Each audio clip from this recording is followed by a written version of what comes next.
Hello दोस्तों, good evening. क्या Israel PR offer करता है क्या, या इज़राइल किन लोगों को पीआर देता है? और क्या इज़राइल में फैमिली वीज़ा अलाउ करता है क्या? जैसे कि अगर हस्बैंड काम करता है तो क्या वाइफ को बुला सकता है क्या, या वाइफ काम करते हैं तो हस्बैंड को बुला सकता है क्या स्पॉन्सर करके? और क्या इज़राइल में एक फैमिली से कितने लोग काम करने आ सकते हैं, इसमें कोई लिमिट है क्या? तो इस तरह का सवाल काफ़ी सारे जो मेरा सब्सक्राइबर, मेरा व्यूअर्स मुझे कमेंट करके पूछते हैं, तो उसी के ऊपर मैं एक वीडियो लेके आया हूँ। तो वीडियो को पूरा देखिए, तभी आपको पूरा जानकारी मिलेगा। तो सबसे पहला सवाल था कि क्या इज़राइल में पीआर ऑफ़र करता है क्या? तो ऐसा है, इज़राइल में आप चाहे 10 साल, 15 साल, 20 साल, जितना भी साल काम करो, आप एक टेम्प्रोरी वर्कर ही यहाँ पे रहेंगे। आपको कोई परमानेंट रेसिडेंट या पीआर ऑफ़र या दिया नहीं जाएगा। और इज़राइल में अगर आपको परमानेंट रेसिडेंट चाहिए तो आपको यहाँ पे यहाँ का कोई सिटीज़न, जो इजरायली सिटीज़न है, उनसे शादी करना पड़ेगा, तभी आपको परमानेंट रेसिडेंट दिया जाएगा। मेरे कुछ जानने वाले लोग हैं जो काफ़ी साल पहले जो आए थे, तो उन लोग, कुछ लोग यहाँ पे शादी किए हैं, तो उन लोग यहाँ का पीआर लेके बैठा है, तो आना जाना कर सकता है। फिर भी यहाँ का सिटीज़न होना तो बहुत मुश्किल है। सिटीज़न कब होगा ये पता नहीं, बहुत लंबा समय भी लग सकता है। तो अब सेकंड क्वेश्चन था कि क्या इज़राइल में फैमिली वीज़ा अलाउ करता है क्या? जैसे कि अगर हस्बैंड है तो क्या वाइफ को बुला सकता है, या वाइफ है तो क्या हस्बैंड को बुला सकता है, या अपने बच्चे को बुला सकता है कि स्पॉन्सर करके? तो वो ऐसा है, इज़राइल का बड़ा ही ऊट पटांग सा नियम है। मुझे लगता है इस तरह का नियम कोई भी, दुनिया का कोई भी देश में नहीं होगा शायद। जैसे कि अगर आप हस्बैंड है और अगर आप इज़राइल में काम करते हैं, तो आप अपने वाइफ को नहीं बुला सकता है इज़राइल, या अगर आप वाइफ है तो हस्बैंड को भी नहीं बुला सकता है। अगर आप माँ है तो आप अपने बच्चे को नहीं बुला सकता है। तो इस तरह का बड़ा ही ऊट पटांग सा नियम, मुझे लगता है कि ऐसा नियम कोई दुनिया का कोई देश में नहीं होगा।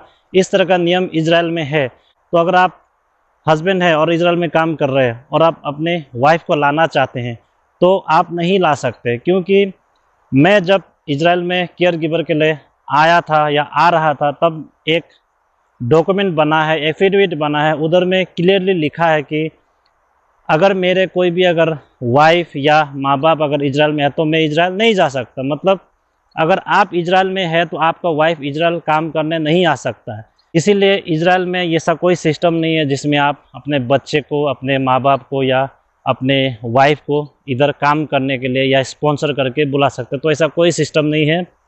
इज़राइल में अगर आप हस्बैंड है, आप अगर काम कर रहे हैं, तो आप अपने वाइफ को नहीं बुला सकता है। आप अगर वाइफ है तो हस्बैंड को नहीं बुला सकता है। तो इस तरह का नियम है। और इज़राइल में एक घर से कितना लोग काम कर सकता है, तो ये भी क्वेश्चन मुझे काफ़ी लोग पूछे थे। तो वो ऐसा है कि इज़राइल में एक लिमिट है, एक फैमिली से इज़राइल में 2 लोग काम कर सकते हैं।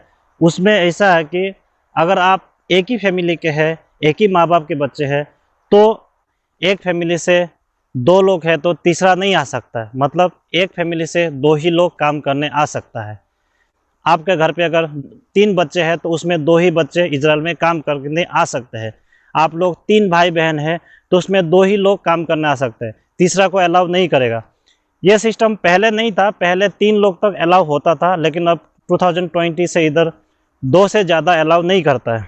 और आपको एक मैं घटना भी बताऊंगा जो कि हस्बैंड और वाइफ के ऊपर हुआ था। जैसे कि एक केयर गिवर का घटना है। उसमें क्या हुआ कि कोई केयर गिवर मतलब इज़राइल आया है काम करने के लिए, और यहाँ पे क्या है कि आपका अगर गर्लफ्रेंड है तो गर्लफ्रेंड लेके घूम सकते हैं। तो यहाँ पे उन लोग गर्लफ्रेंड बॉयफ्रेंड हो गया। अब वो लोग क्या किया कि यहाँ से इंडिया चला गया कि वहाँ पे शादी करेगा फिर आएगा बोल के। 2 लोग गया था यहाँ से, गर्लफ्रेंड बॉयफ्रेंड था, तो वो लोग शादी करने गया था। लेकिन वहाँ पे शादी करने के बाद पूरा फेसबुक में फ़ोटो वोटो कोई भी डालता आजकल शादी करने के बाद। तो उसके बाद अब ये इज़राइल का पीबा को कैसे कहाँ से खबर मिल गया ये किसी को नहीं पता।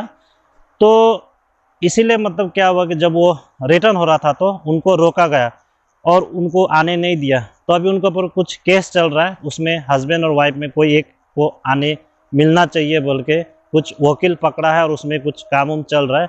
अभी क्या अपडेट है उसको मुझे भी पता नहीं है। जैसे अपडेट मिलता है मैं उसका ऊपर भी एक वीडियो लेके आऊँगा। तो इस तरह का घटना होता है इज़राइल में। अगर आप हस्बैंड है, वाइफ है, और इजराइल में काम कर रहे हैं, अगर उनको पता चलता है कि हस्बैंड वाइफ दोनों यहाँ पे काम कर रहा है तो एक को डिपोर्ट भी कर सकता है अगर उनको पता चलता तो। वैसे यहाँ पे बहुत सारे जो लड़के लड़के शादी करके यहाँ पे बैठ के अपना अपना काम करता है, तो वो पीबा को पता नहीं है बोल के चल रहा है, लेकिन पीबा को अगर खबर मिलता है तो वो लोग डिपोर्ट कर देगा। तो ऐसा सिचुएशन है, इजराइल में हस्बैंड वाइफ काम नहीं कर सकता है। तो ये कहानी है। तो उम्मीद करता हूँ वीडियो अच्छा लगा होगा। अच्छा लगा तो like, comment, share and subscribe जरूर कीजिएगा। Bye bye, take care.